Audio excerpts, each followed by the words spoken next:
디모데입니다. 바울 서신을 보면 바울 곁에 수많은 사람들이 머물렀음을 알 수가 있어요. 성경에 나온 이름만 이렇게 세어봐도 100명이 넘습니다. 그 중에서 디모데, 바울의 특별한 사랑을 받았고 추천을 받았습니다.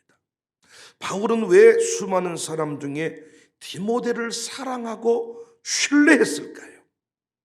왜 그를 필리포 교회에 파송해서 바울의 역할을 대신하기를 원했을까요? 우리는 왜 오늘 또 이 디모데에 관해서 공부를 해야 할까요? 결국은 이 디모데의 모습 속에서 여러분과 제가 가야 될 길을 볼 수가 있고, 결국은 우리 광주 청사교회, 샬롬스쿨에서, 주일학교에서, 청년부에서 세워져야 될 일꾼의 모델, 그 일꾼의 원리, 이 디모데 안에 담겨져 있습니다. 교회는 사람이거든요. 건물이 아닙니다. 아무리 건물이 위대해도 디모데와 같은 믿음의 사람이 세워지지 아니하면 조만간에 그 건물은 팔려나갈 것입니다. 디모데와 같은 직분자가 있는가? 디모데와 같은 장로님이 있는가? 디모데와 같은 양육사가 세워져 있는가? 우리 아들 딸들을 결국 디모데처럼 세울 수 있는가? 하나님이 쓰시는 원리가, 하나님이 복 주시는 사람의 원리가 이 디모데 안에 담겨져 있습니다. 배우셔서, 살피셔서 평생 쓰임받는 통로가 될 수 있기를 바랍니다. 그리고 우리가 가정교회에서, 주일학교에서, 사역회에서 이 빌립보 교회 이 책임졌던, 이 파송하기를 원했던 디모데와 같은 일꾼, 우리가 세워갈 수 있기를 바랍니다. 오늘 본문에 중요한 원리가 두 가지 소개되는데, 디모데는 첫 번째로 빌립보 교회 사정을 진실이 생각할 자로 여겨졌습니다. 20절, 이는 뜻을 같이하여 너희 사정을 진실이 생각할 자가 이밖에 내게 없습니다.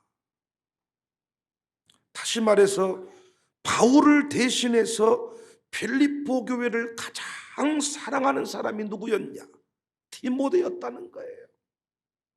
하나님이 쓰시는 사람의 원리, 여러분과 제가 세워야 될 사람의 모델이 디모데라 그랬잖아요. 디모데는 어떤 사람이냐?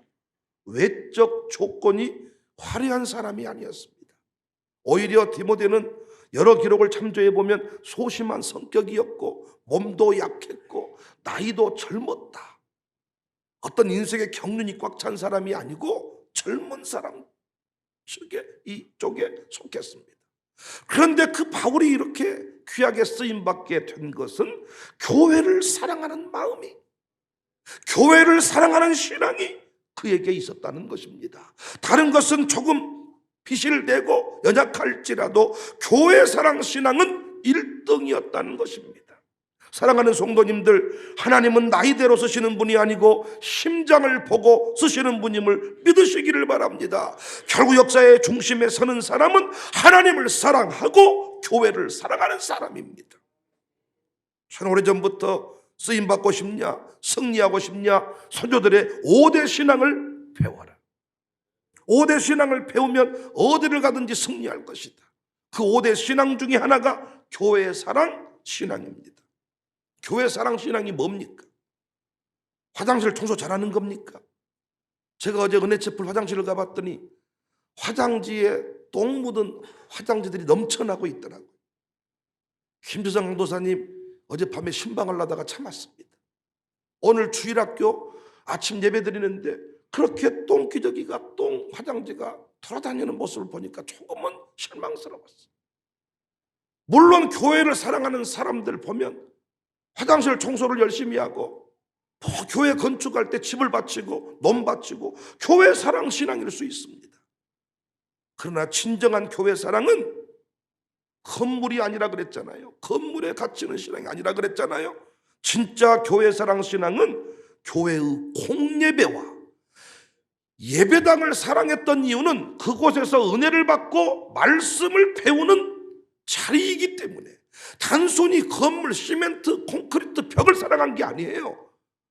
교회 공예배와 교회 모임을 중심으로 살아가는 것. 교회 예배에 빠지지 않는 것이 교회 사랑입니다. 교회가 선포한 모든 모임에 함께하는 것이 교회 사랑 신앙입니다. 애찬 모임을 갖자 그러면 애찬에 함께하는 것, 친교 모임을 갖자 친교 모임 함께하는 것, 체육대회를 한다 그러면 체육대회 참여하는 것, 이것이 교회 사랑 신앙입니다. 또한 교회를 사랑한다는 것은 교회의 사명을 귀히 여기고, 교회가 선포하는 5대 사명, 매달 선포하는 교회 목회 일정, 그 모든 것에 자신에게 주어진 그 일, 그 사명 감당하는 일에 시간을 들이고 물질을 들이고 특별히 내게 맡겨준 그 자리를 지켜내는 것이 교회의 사랑신앙이라는 거예요. 디모데가 그런 사람이었습니다. 우리 교회에 이런 일꾼들이 많아져야 됩니다. 21절 보니까 그들이 다 자기 일을 구하고 자기 일로 바쁘고 자기 유익을 구하며 살아가고 손자 손녀 돌보는 일, 아들 딸들만 챙기는 일, 이런 일에만 집중하는 것이 아니라 교회와 성도를 진심으로 염려하고 모든 예배에 빠지지 아니하고 모든 모임에 참여하고, 교회 예배당 건축한다 그러면 예배당 건축에 내 인생의 전부를 걸고 거기에 우선순위를 두고 살아가는 것이 교회 사랑신앙이다. 이 시대에 하나님이 이런 사람을 찾습니다. 학벌 많은 사람 넘쳐납니다. 유학 갔다 온 사람 넘쳐납니다. 하나님이 쓰시는 사람은 교회를 사랑하는 사람입니다. 사도행전을 공부해 보지만은 하나님 나라 확장의 본부, 통로가 교회이지 않습니까? 그래서 그렇게 교회를 향한 원수의 불화살을 쏘아대는 거예요. 코로나 시대에 그렇게 교회를 짓밟아버리고, 왜? 교회가 없는 승리, 교회 없는 확장은 없으니까. 교회를 사랑하는 사람을 찾는데 교회 사랑하는 사람이 없어요. 교회를 사랑한다는 것은 뭐라고요? 예배에 빠지지 않는 거예요. 모임을 사랑하는 거예요. 어떤 모임이든지 참여해서 그 일이 되게 하는 사람이 교회를 사랑하는 사람이에요. 이런 사람 찾기가 어렵다고요. 저는 다윗이 성전을 향해 노래하고 고백하는 그 모습이 참 아름답습니다. 시편 122편 1절 2절 보면 사람이 내게 말하기를 여호와의 집에 올라가자 할 때에 내가 기뻐하였도다. 예루살렘아 우리의 발이 내 성문 안에 있도다. 이미 내 발걸음이 내 마음이 이미 거기에 가 있습니다. 토요일 밤이 되면 이 주일 아침에 나갈 그 생각에 마음이 설레고 기쁩니다. 목사는 설교하고 싶어서 여러분 만나고 싶어서 이미 마음이 주회전에 예배당에 와 있습니다. 이 신앙, 이런 사람을 하나님이 찾고 있어. 얼굴 예쁜 사람 요즘에 있던가요? 옛날에 아이들 나보면 진짜 콧물 찔찔 흐르고 진짜 못생기고 확 때려버리고 싶고 꼬집어보고 싶고, 못생긴 놈이 울기는 또 잘해. 확 꼬집어보고 싶고. 그래도 요즘 애들 태어나자마자 다 예뻐. 코 흘린 놈들도 없어. 다 예쁘고 다 잘났고. 난 우리 교인들만 해도 예쁘지 않은 여자를 본 적이 없어. 다 해주면 어떻게 예뻐지더라고요. 화장품의 위력인지 뭐 하여튼 성향의 위력인지 모르지만 할수록 예뻐지고 늙어지지도 않고 뒤로 가는 것 같아. 예쁜 사람도 많고 키 큰 사람도 많고. 안수를 제가 주일날 여기 세워놓고 해봤더니 옛날에 계단에 한 계단 위에 서서 내가 기도했던 걸 잊어버리고 세웠더니 머리박에 손을 못 얹었더라고요. 다 키들이 커가지고 가슴에 손을 대고 기도한다니까. 어깨에 손을 대고 기도한다니까. 키 적은 사람 봤습니까? 몸매가 뭐 이상한 사람 봤습니까? 다 예쁘고 다 잘났고 다 똑똑해. 그런데 하나님은 교회를 사랑. 왜?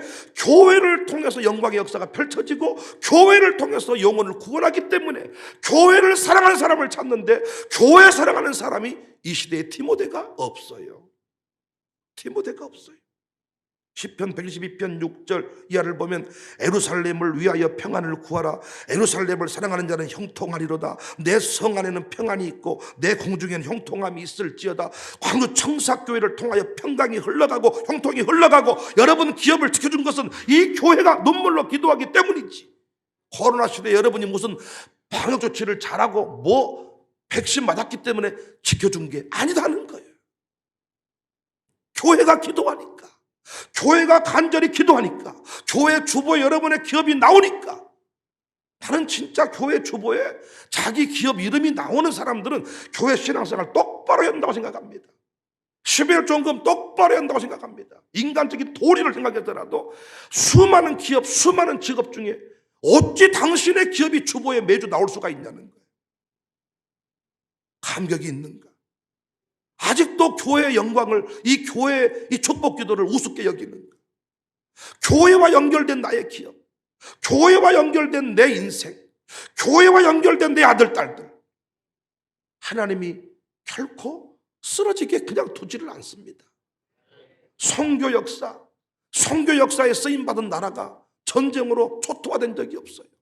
우리나라도 이미 전쟁 났을 나라. 전쟁 나면 우리는 삽니까? 지하 방공으로 들어가면 삽니까? 살 수가 없죠. 지금 남과 북이 어디 멀리 있는 나라입니까? 전라도는 전쟁 나면 삽니까?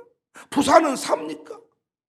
폭탄 하나면 그냥 전투기 한 대만 떠도 끝나버릴 이런 상황. 하나님이 어찌 지켜줍니까? 세계 선교 역사를 책임지고 있는 민족이기 때문에 하나님이 지키시는 거예요. 우리 교회를 지키시는 이유가 뭡니까? 하나님 나라 확장의 통로로 쓰임받으니까 우리를 지켜주시는 것입니다. 디모데처럼 교회를 사랑하십시오.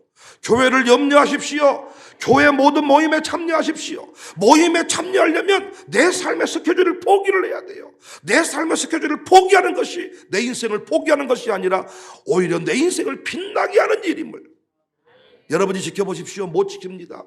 하나님이 지켜줘야 안전합니다. 하나님이 지켜줄 때 영원합니다. 교회를 사랑하는 디모데, 우리 교회가 많이 세울 수 있기를 바라요. 우리 아들, 딸들이, 청년들이 어디 가든 유학 가든지 간에 미국 가든지 간에 서울 가든지 간에 우리 청사교회 출신들이 그 교회에 등록하면 교회가 부흥하고 교회가 잘 되고 그 교회에 자랑이 되는 역사가 있기를 바랍니다. 두 번째, 디모데는 자식이 아버지와 함께 하듯 바울과 함께 수고하는 자였다고 고백을 합니다. 22절, 디모데 연단을 너희가 안 하니 자식이 아버지에게 함같이 나와 함께 복음을 위하여 수고하였다. 바울은 감히 자식이 아버지와 함께 함과 같았다는 표현을 사용합니다. 목회를 해본 사람은 압니다. 이해하는 고백입니다. 신실한 성도가 자식 같습니다. 연세 많으신 분들 죄송합니다만은 복음 안에서 자식 같다는 말을 이해 못할 수 있습니다. 그러나 사실입니다.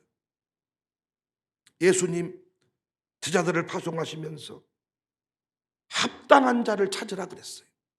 마태복음 10장 11절 이하를 보면 어떤 성이나 마을에 들어가든지 그 중에 합당한 자를 찾아내요. 너희가 떠나기까지 거기서 머물라. 또 그 집에 들어가면서 평안하기를 빌라. 합당한 자를 찾아내라. 합당한 자가 어떤 자냐? 영접하고자 하는 자입니다. 복음을 위해서 예비하신 가정들이 있다는 얘기지요. 모든 주의종들에게 그런 가정들이 있더라고요. 목사님이 목회 사역을 잘 감당하게 된 이유가 있더라고요. 개척 시절부터 부임에서부터 합당한 자, 예비된 그 가정, 건축을 할 때에도 예비된 가정이 있고, 선교 역사를 써갈 때도 예비된 가정이 있고, 샬롬 스쿨을 세울 때도 예비된 가정이 있고, 합당한 자, 예비된 가정을 찾아라. 목사끼리 만나면 그 가정을 자랑하고 축복합니다. 복음을 위해 헌신한 가정, 길이 빛나게 합니다. 평안을 빌면 그 평안이 그대로 임한다고 했습니다. 냉수 한 그릇도 상을 잃지 않는다고 했습니다. 그런데 합당한 자, 주님이 부르실 때 냉수 한 그릇이라도 내어드릴 줄 아는 자 없습니다. 갈수록 아파트도 좋아지고 갈수록 삶의 수준은 높아지는데 복음을 위해 냉수 한 그릇이라도 내어줄 줄 아는 사람이 없습니다. 그 가치를 모르는 거예요. 그 가치. 저는 이번 사역장 캠프 마지막 날 파송 예배를 드리면서 사명 감당의 자리로 파송하면서 아론과 훌에 대해서 말씀을 나눴습니다. 모세 곁에 선 아론과 훌, 동역자다 이런 말을 많이 하는데 당신들은 동역자인지 방관자인지 그냥 교인인지 스스로 돌아봤으면 좋겠다. 아론과 훌이 동역자의 좋은 모델인데, 동역자라 하면, 복음에 합당한 자라 하면 세 가지 중요한 원리가 있어요. 첫 번째 원리는 지도자의 가치, 섬김의 가치를 아는 사람입니다. 여러분, 아론과 훌이 모세의 팔을 붙들었는데 아말렉과의 전투에서 보여준 모습입니다. 똑같은 사람인데, 똑같이 구원받은 자인데, 참 놀랍게 양육사가 된 순간부터 양육사의 기도를 통해서 하나님이 가정교회 응답을 주신다는 거예요. 그 지도자의 가치를 아는 사람, 헤더십의 법칙을 이해한 사람, 로드십의 법칙을 이해한 사람, 청사교회 담임 목사가 백윤영으로 세워진 순간부터 우리 가정의 복은, 우리 기업의 복은 담임 목사님을 통해서 온다. 우리 교구는 교구사역장을 통해서 2022년 역사하신다. 이 가치를 아는 사람. 그래서 그 팔 붙들고 있잖아요. 왜? 모세의 팔이 내려오면 친다고 하니까 그 지도자의 가치를 인정하고 그 곁에 선 사람, 이 사람이 동역자입니다. 양육사를 양육사로 인정할 줄 아는 사람. 어떤 사람은 나이가 어리다고, 어이 동생, 어이, 믿음 좋은 사람 아니죠. 양육사님, 교구사역장님, 어느 순간 지나 믿음이 좋아질수록 나이를 떠나서 양육사가 양육사로 보인다고. 그리고 그분을 통해서 응답이 온다는 것을 믿게 된다고. 그래서 결코 함부로 비방할 수도 없고 불순종할 수도 없어. 그냥 지난날의 동생이고 그냥 친구였는데 양육사가 된 순간부터 그 자리가 새롭게 보이는 거예요. 이 사람이 동역자고 이 사람이 성숙한 사람입니다. 두 번째 동역자는 지도자의 필요를 알고 채워주는 사람입니다. 아론과 훌이 무슨 일을 했어요? 돌을 가져다가 모세의 엉덩이에 받쳐주면서 여기에 앉아 계십시오. 여기에 앉아서 그 일을 하십시오. 사역을 감당하는 지도자가, 양육사가, 담임 목사가 무엇이 필요한지를 잘 살피고 있다가 착 도와주는 사람이 동역자입니다. 때로는 얼굴이 헬쑥해져 있으면 뭐가 어려운 일이 있으신가? 아니면 목사님의 부모님 때문에 염려를 하시는가? 아니면 아들들이 뭔가 문제가 되셨는가? 아니면 뭔가 불편함이 있나? 이런 것들을 잘 살피고 그 필요를 채워줄 줄 아는 사람이 동역자입니다. 생활을 책임져주는 사람. 그래서 바울은 그런 사람을 가리켜서 보호자다 그랬어요. 보호자. 나의 보호자다. 세 번째 동역자는 곁에 두고 싶은 사람입니다. 곁에 두고 싶은 사람. 마음의 깊은 이야기를 나누고 싶은 사람. 마음을 나눌 줄 아는 사람. 연약함을, 피곤함을 그대로 고백할 줄 아는 사람이 동역자입니다. 제가 물었어요. 교구사역장들한테. 당신들 교구사역장이라고 가정교회에서 교통비도 지원받고 이렇게 저와 특별한 자리에 와 있는데 동역자입니까? 교인입니까? 담임 목사가 힘든 마음을 나눌 수 있는 사람입니까? 아니면 힘들게 하는 사람입니까? 양육사에게 총무는 동역자여야 하는데 양육사의 힘든 마음을 나누는 총무인가? 아니면 숨기는 총무인가?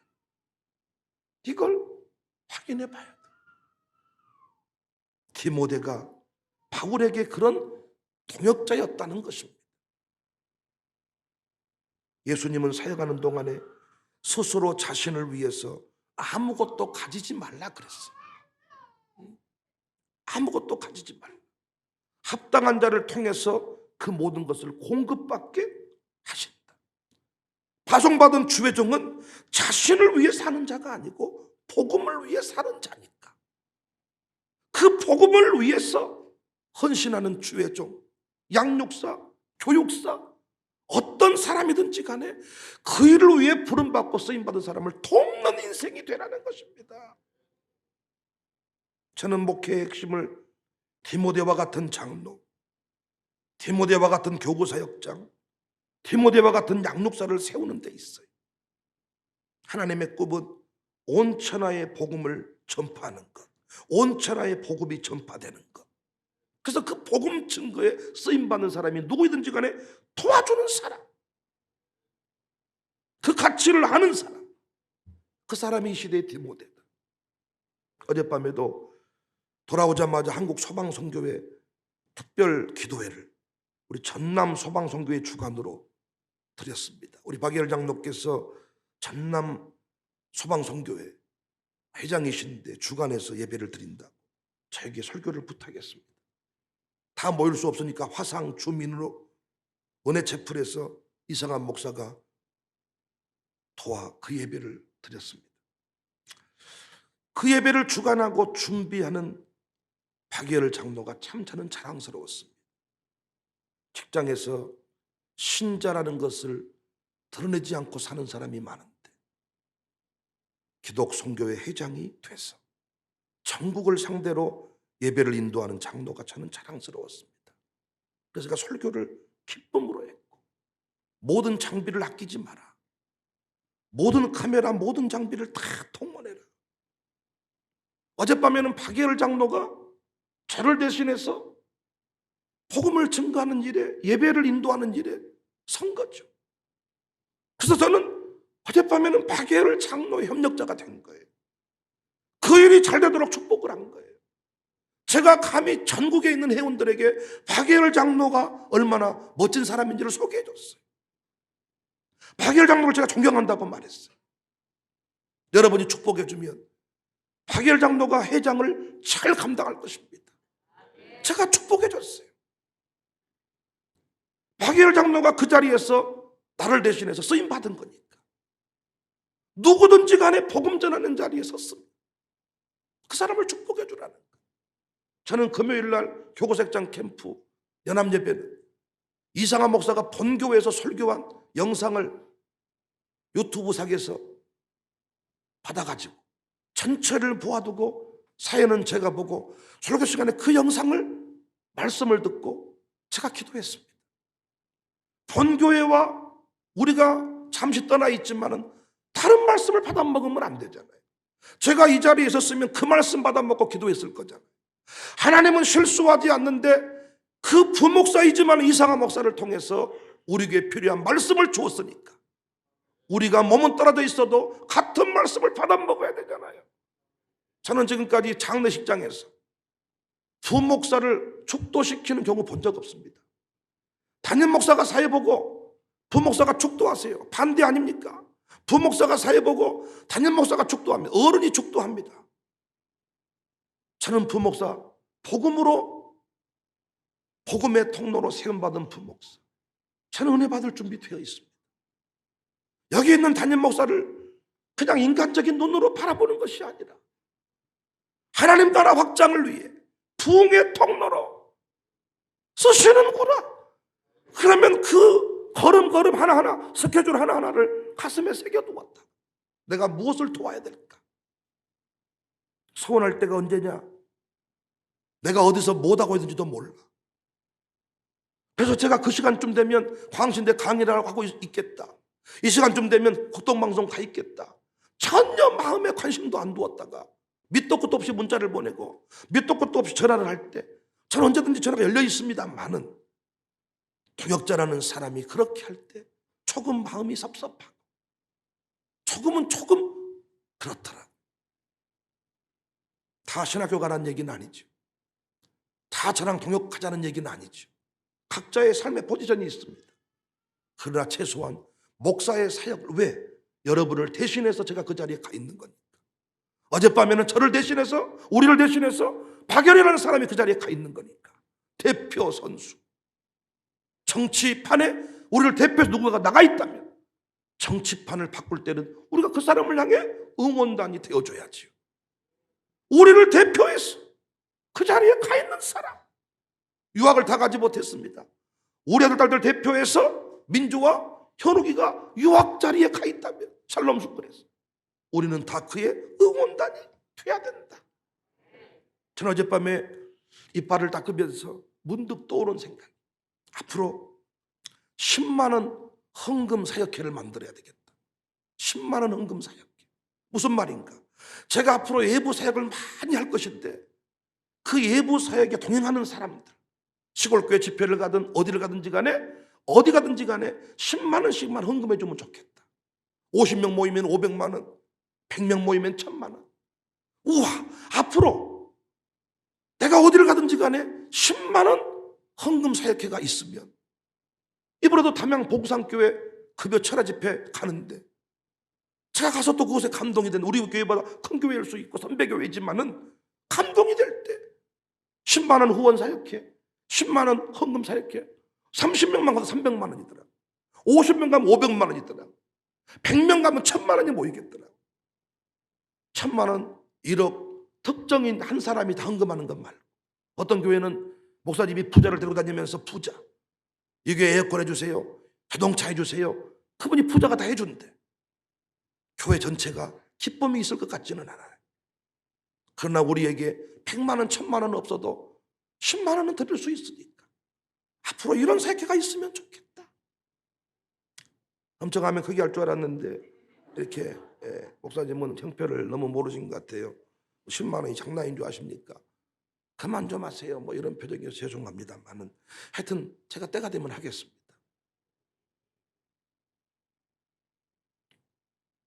디모데가 바울을 섬기고 돕는 것은 결국 하나님의 꿈을 이루는 거잖아요. 하나님 사랑, 교회 사랑, 주의 종 사랑이 분리되어 있지 않아. 이 시대는 신학교를 졸업한 목사반 복음에 쓰임받는 게 아니에요. 우리 교회마다 양육사들이 얼마나 저를 대신해서 양육을 잘하는지. 저는 뭘 해야 돼요? 그 양육사를 도와야 돼요. 양육사에게 필요한 것이 무엇인지 살펴서 저는 지원하는 것이 하나님의 꿈을 이루어드리는 일이에요. 교육 선교사들, 우리 샬롬 스쿨 선생님들이 저를 대신해서 그 일에 쓰임받고, 저는 그들의 필요를 살피고 돕는 것이, 엉덩이가 힘들면 돌을 갖다 받쳐주는 것이 저의 역할입니다. 왜? 제가 대신 못 가르치니까. 저는 2년 내에 교회 직분자를 세울 예정입니다. 하나님이 그렇게 하라고 해서 이미 현수막에 기록했고, 우리 교회 장로, 권사, 안수집사 2년 이내에 더 세울 예정이고, 가정교회를 분가시킬 예정입니다. 가정교회 분가한다는 것은 양육사를 더 세워야 한다는 말입니다. 기도 제목이 확실히 응답이 되더라. 오늘 본문을 통해서. 결론적으로 교회를 진심으로 염려하고 사랑하는 사람, 이 사람이 교회 직분자가 돼야 돼. 모든 모임에 함께할 수 있는 사람. 여러분, 시간이 남아 돌아가서가 아닙니다. 시간이 남아 돌아간 사람을 세운다는 게 아닙니다. 나름대로 다 대통령이고 장관이고 위대한 사람들 다 세상에서 살 만큼 사는 사람인데도 교회가 나를 필요로 할 때 내어줄 줄 아는 사람.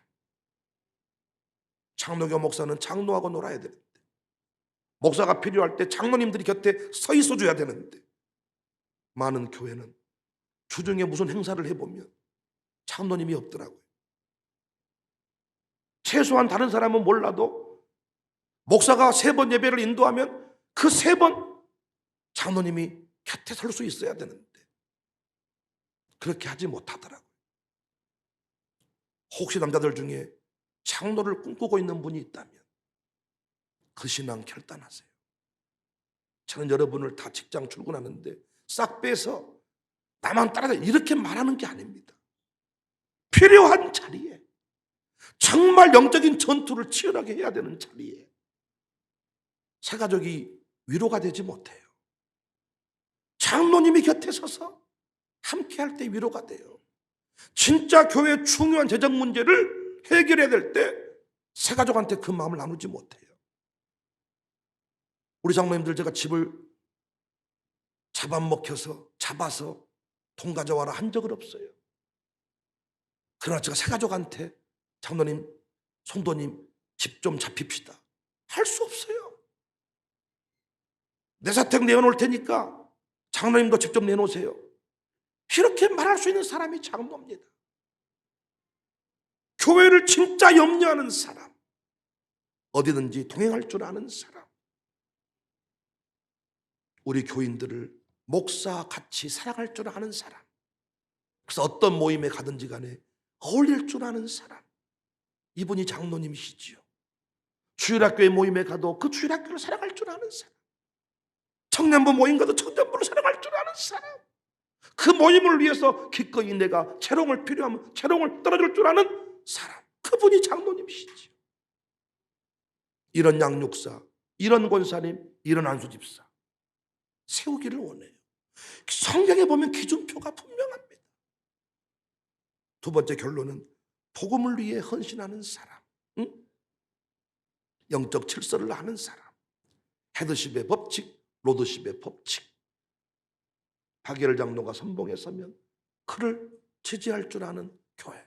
유성동 장로님이 선봉에서도 복음을 전할 일에 쓰임받으면 우리 모두가 응원단이 되어주는 교회. 아, 멋지지 않습니까? 우리 교회 그런 교회 될 수 있기를, 그런 디모데가 많이 세워질 수 있기를, 우리가 그 길을 걸어갈 수 있기를, 우리 청년들이 그런 디모데로 우뚝 세워질 수 있기를, 샬롬 스쿨이 그런 일꾼 배출하는 학교가 될 수 있기를 주님의 이름으로 축복합니다.